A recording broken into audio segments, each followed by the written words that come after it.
Seguimos nosotros entonces la posta con el vivo en la tarde de la tele. Vamos a tratar el tema que recién anunciábamos y además después el pedido que hace la Intendencia de Montevideo al Ministerio del Interior por mayor seguridad en determinados barrios de Montevideo. Estamos hablando de las crisis, primero la crisis de la seguridad social en general, después puntualmente hemos ido conversando y debatiendo sobre la situación de las distintas cajas, ¿no? Que están integradas en esta ley de reforma o proyecto. Hoy vamos a estar hablando de una caja que es la de los bancarios, la de los trabajadores bancarios, que yo creo que en el imaginario colectivo se piensa que es de las cajas más fuertes, que los trabajadores bancarios son muy sólidos, que ganan más jubilaciones. Yo no sé si eso efectivamente es así o es algo que está instalado. Lo que sí sé es que es una de las cajas con más historia en nuestro país. Si bien el Uruguay fue de los primeros países en tener su sistema de seguridad social, en un proceso que llevó mucho tiempo, justamente enraizado con ese proceso está la historia de la propia Caja de Trabajadores Bancarios. Bienvenido, le damos la bienvenida al secretario general de AEBU, Fernando Gambera. Gracias por darnos la oportunidad de reflexionar, incluso ya de pique en esa línea que te introducías, Victoria. Bien. Porque sí, es 80 años. 1900, ¿cuánto? 23, creo que 23, es por ahí. Bien. Pero lo rico de la historia es que surgió porque no había seguridad social en la rama de actividad, surgió de los campeonatos de fútbol entre los empleados de las empresas. Sí, vi que lo primero fue una fundación de deportistas, la primera fue, ¿no? Claro, la Liga de Deportes Bancaria, que fue la pionera en el régimen. Pero yo creo que en todas las ramas de actividad hay historias de estas, ¿no? Sí, o tenían que ver por el lado de la salud o por alguna cosa. Solo antes de presentar la crónica de Telemundo que querríamos introducir para el debate, solo bien cortito, ¿es verdad eso que son más sólidos la caja de AEBU que otras? Bueno, hay un imaginario colectivo que se ha mantenido en el país, ¿no? ¿Pero porque es verdad o no? No, y ahora menos todavía, porque ha habido toda una transformación tecnología mediante del sistema financiero que hace que haya... Mucho menos gente trabajando, menos Eso ni que hablar. pasivos. Y además hay 70 empresas en el sistema que no son los bancos, pero que algunas son colaterales de los bancos, en donde quienes trabajan allí no son ese imaginario colectivo que hay de bancario próspero, sino son trabajadores y trabajadoras que están en los promedios salariales de los que todos los días hablamos, ¿no? Con suerte en los 20.000 pesos, en los 25.000 pesos. Y en muchos casos, madres y madres jefas de familia, jóvenes además, y todo ese sector ahora representa en el entorno del 60, 60 y pico % de los afiliados a la caja bancaria. El bancario del imaginario colectivo en el sector privado es en el entorno del 37% de la caja. Total, y después están los bancarios públicos, ¿no? Bien. Pero son más los que no son bancarios. Bien, con ese panorama así nomás de inicio muy general, pedimos al director que entonces por favor nos pase la crónica de Telemundo, que tiene declaraciones del presidente justamente de AEBU y del propio ministro de Trabajo. Mirá.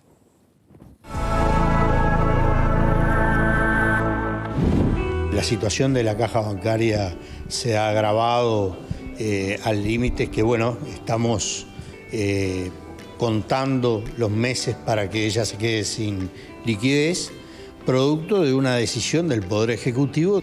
El presidente del Consejo Central de AEBU, Elvio Monegal, explicó que en 2008 se modificó la Carta Orgánica, donde se estableció un aporte complementario patronal. En ese momento se decidió que ese aporte iba a ser menor al máximo establecido por la ley por la buena situación de la caja, que en ese momento acumulaba reservas para poder afrontar sin problemas la jubilación de una gran cantidad de trabajadores. Lo que pasa es que hubo una crisis producto de la pandemia que no estaba prevista. Además, decisiones del Ejecutivo de no llenar vacantes, decisiones de los bancos privados de tampoco llenar vacantes o hacerlo con empresas tercerizadas, precarizando el trabajo, pero además trabajadores que si bien realizan tareas bancarias no aportan a la caja, ha hecho de que esas reservas se consumieran antes de lo que estaba previsto. Por lo tanto, solo con un decreto del Ejecutivo se puede elevar ese aporte al máximo que dice la ley, que es el 4 por 10.000. Si eso hubiese pasado, hoy no tendríamos este problema de liquidez. pero hay una falta de voluntad política de aplicarlo que nos lleva a esta situación. Bueno, la situación en la caja bancaria es una situación de extrema fragilidad desde el punto de vista patrimonial que va a obligar a un proyecto de ley que de alguna manera busque una solución. Yo lo que sí debo transmitir son dos cosas. Una, que esto viene de atrás, que es una cosa que costó que se reconociera de parte de la caja bancaria y que tiene una situación muy próxima a una necesidad de resolverlo rápido. Y dos, que lo vamos a resolver. Es decir, yo quiero dar un mensaje claro a la ciudadanía de que la caja bancaria va a seguir existiendo y va a atender sus obligaciones. Simplemente que va a haber que tomar medidas para encontrar una salida en donde todas las partes van a tener que poner algo de su parte, de su lado, para lograr un reequilibrio de la institución. Bueno, miren, las perspectivas distintas ya nomás de televidentes que están escribiendo a las redes, a la página de Facebook del programa.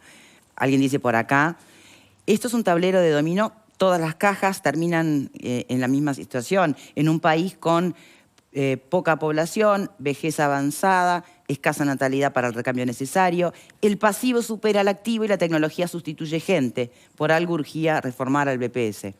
Otro dice, la caja bancaria da beneficios que no son su cometido. A ver, usted me dirá, Gambera.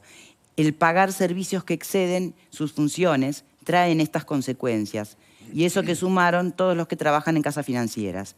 No sé qué podrá argumentar el sindicato cuando ellos son los que han generado irresponsablemente los déficits al pedir y reclamar siempre más, sin que haya debida financiación. Ahí están las consecuencias, aunque echarán la culpa a la patronal como siempre. La caja bancaria cumple con lo que la ley orgánica le dispone, o sea, no perdamos tiempo en discutir si hace actividades que puede o no puede, porque estarían problemas de alguna manera legales que no los tiene. Lo otro es que tienen aprobada gestión de transparencia y además de cogobierno, de tripartito, con las empresas privadas, las empresas públicas representadas, el presidente designado por el Poder Ejecutivo y los delegados de trabajadores y jubilados.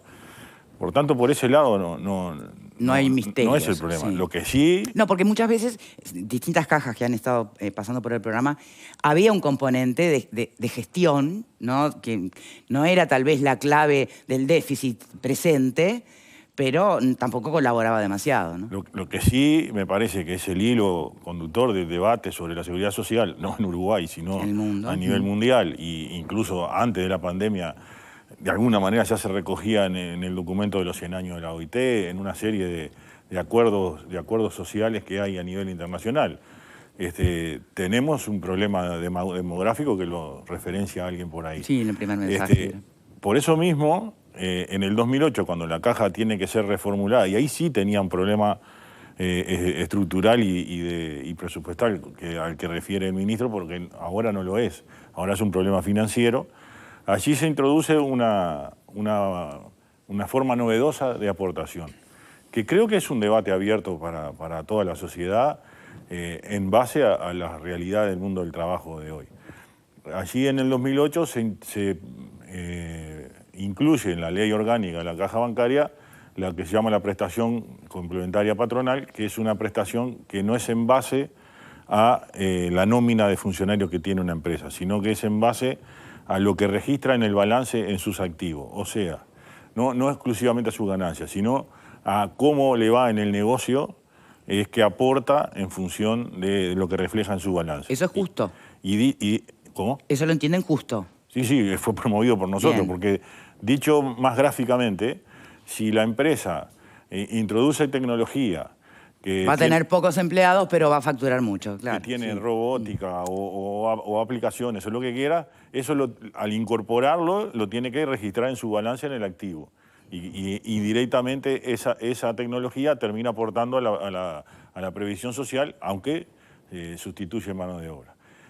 Nosotros reivindicamos esto porque al mismo tiempo, en el 2008, incluso se bajó el aporte por nómina en función de que se quiere dar una relevancia equiparada a una forma y otra en función de los cambios en el mundo del trabajo, que que la pandemia precipitó todavía, porque el teletrabajo en nuestra rama de actividad se precipitó más todavía por razones de pandemia. En ese sentido es que bueno, nosotros tanto lo reivindicamos que en los números de hoy esa aportación complementaria es el 28% de los ingresos de la caja. O sea, es una aportación importante que está más ligado a la realidad de hoy. La situación actual de afectación de reservas estaba previsto en los cálculos actuariales ya desde el 2008. Porque quienes son los técnicos que hacen los cálculos actuariales tiran una línea en el tiempo y hay en esta década, de 2023, 2022, 2023 a 2033, una población de una generación muy numerosa, uno de ellos soy yo, que tenemos en el entorno de los 60 años y nos retiramos dentro de esta década. Y eso produce una caída de las reservas que estaba calculada actuarialmente. Entonces, no es que hayamos escondido absolutamente nada, lo sabíamos de antes. ¿Y qué se hizo? Y después vinimos el año pasado a avisar que se deterioró más rápido, porque no se repusieron vacantes en la banca pública, hubieron seguros de paro, teletrabajo, que algunos no volvieron después al trabajo. La cuestión es que al final del recorrido de la pandemia, eso le costó al sistema algo más de 2.000 puestos de trabajo. Pero usted mismo me está planteando que hay una situación estructural en todo lo que tiene que ver con la seguridad social acá y en el mundo. Sin duda. Pero además se está planteando algo bastante previsible, es decir, desde hace 10 años que saben y están calculando cómo iba a ser el deterioro gradual. Lo que no estaba previsto es que hubiera una pandemia. Bien, pero de todas maneras, ¿a qué apostaban?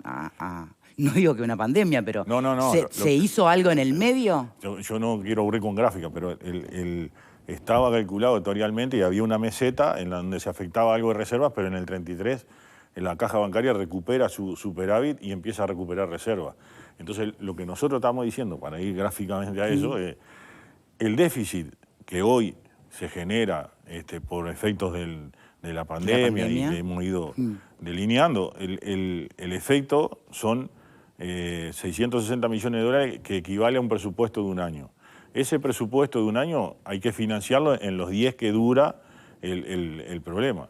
Cualquier empresa en cualquier otra actividad se presenta a bueno, acaba de pasar con un restaurante en la orilla de la playa en Punta del Este, ¿no? Se presenta que dio quiebra y le buscan la vuelta en concurso de acreedores y demás. Bueno, en el caso nuestro ni siquiera es eso. Es encontrar una forma de financiamiento donde en los 10 años se absorba el déficit financiero. Y eso es, ahora tomo el final del planteo del ministro, coincido con él, le tenemos que encontrar la vuelta porque es el aporte del Estado, cuando decimos así, son el resto de los uruguayos, tiene que ser nada más que facilitar, el aporte del Estado representado por el gobierno, ¿no? Sí.